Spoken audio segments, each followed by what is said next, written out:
What if I told you that climate change is not the only planetary emergency we are facing? What if the collapse of life on Earth, forests, insects, oceans, soil organism is happening just as fast but far more quietly? We talk about rising temperatures, we talk about carbon emissions, we talk about renewable energy, but we rarely talk about the foundation that makes human life possible in the first place: biodiversity. And here's the uncomfortable truth: we are not just warming the planet, we are dismantling the living systems that keep it stable. This is biodiversity loss, the silent climate crisis. And if we fail to understand it, we may solve carbon and still lose the planet.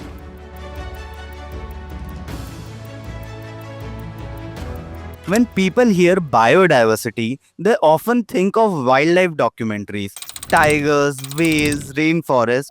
But biodiversity is far more complex. It exists at three levels: genetic diversity, variations within species; species diversity, the variety of species; and third, ecosystem diversity, forests, wetlands, coral reefs, grasslands, oceans.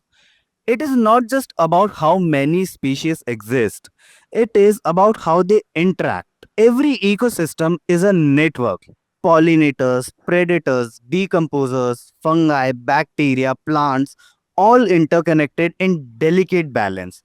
Remove one piece and the system adjusts. Remove too many and the system collapses. Biodiversity is not decoration, it is infrastructure, natural infrastructure.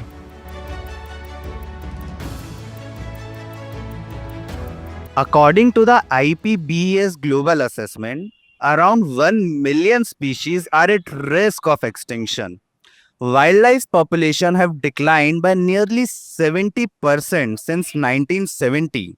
75% of land and 66% of marine environments have been significantly altered by human activity. This is not gradual evolution. This is rapid decline. Scientists call it the sixth mass extinction. The previous five mass extinctions were caused by asteroid impacts or volcanic eruption. This one is caused by us through deforestation, industrial agriculture, urban expansion, overfishing, pollution, invasive species, or climate change. And here's what makes it more dangerous: biodiversity loss is often irreversible. Once a species is gone, it's gone forever.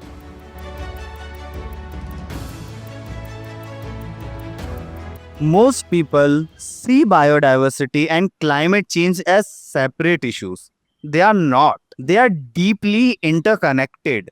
Healthy ecosystems are our largest carbon sinks. Forests absorb carbon, oceans absorb carbon, wetlands store carbon in soil. Destroy ecosystem and two things happens. We reduce the planet's ability to absorb emissions. We release stored carbon back into the atmosphere.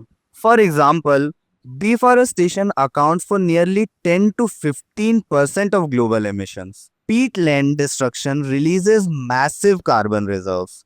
Ocean degradation reduces carbon sequestration capacity. Climate change accelerates biodiversity loss. Biodiversity loss accelerates climate change. It is a feedback loop, a dangerous one.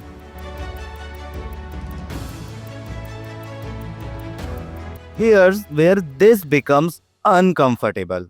Nature is not just beautiful, it is economically foundational. Biodiversity provides what economists call ecosystem services. These include pollination of crops, water purification, flood regulation, soil fertility, climate regulation, disease control. Over 50% of global GDP depends moderately or highly on nature. Let's break that down. Pollinator like bees contributes hundreds of billions of dollars annually to agriculture. Mangroves reduce storm surge damage. Wetlands filter pollutants naturally, replacing expensive infrastructure. Healthy soils enables food production. If biodiversity collapse, economies destabilize. This is not an environmental issue. It is a systematic economic risk. So what's driving this collapse? At its core, biodiversity loss is driven by how we produce and consume. Industrial agriculture, monocropping, heavy pesticide use, land clearing, fast urban expansion, mining and extraction, over exploitation of marine ecosystems, our economic system rewards short term output. Nature operates on long term balance, and that mismatch is the root problem. We externalize ecological damage, we treat biodiversity as infinite. It is not.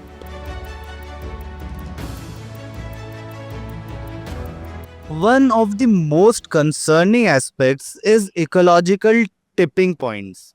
An ecosystem doesn't decline linearly. It absorbs stress, adapts, adjusts until suddenly it collapses. The Amazon rainforest, for example, risks shifting from rainforest to savanna if deforestation crosses certain thresholds. Coral reefs bleach gradually until reef systems die entirely.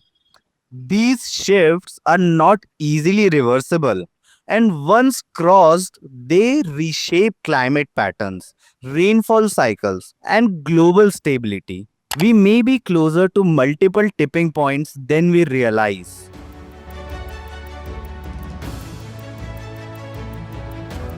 So, why does biodiversity get less attention than climate? Because carbon is measurable. We can quantify emissions, set targets, track net zero. Biodiversity is complex, it is local, it varies by region. It's harder to put into a single number. But complexity does not mean lesser importance. In fact, it may mean greater urgency. Carbon reduction without ecosystem protection is incomplete climate action.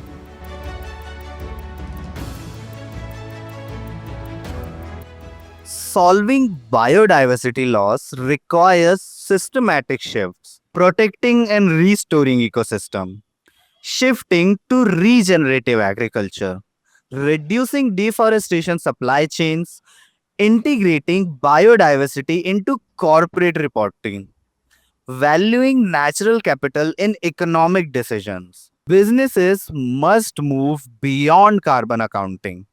Governments must enforce land protection. Consumers must rethink demand patterns. This is not about planting random trees. It is about restoring ecological integrity.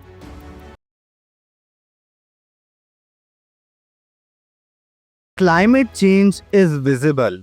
Biodiversity loss is silent. But silent does not mean safety. The air we breathe, the water we drink, the food we eat, the stability of our economy all depends on living systems functioning properly. We cannot solve the climate crisis while ignoring the collapse of life itself.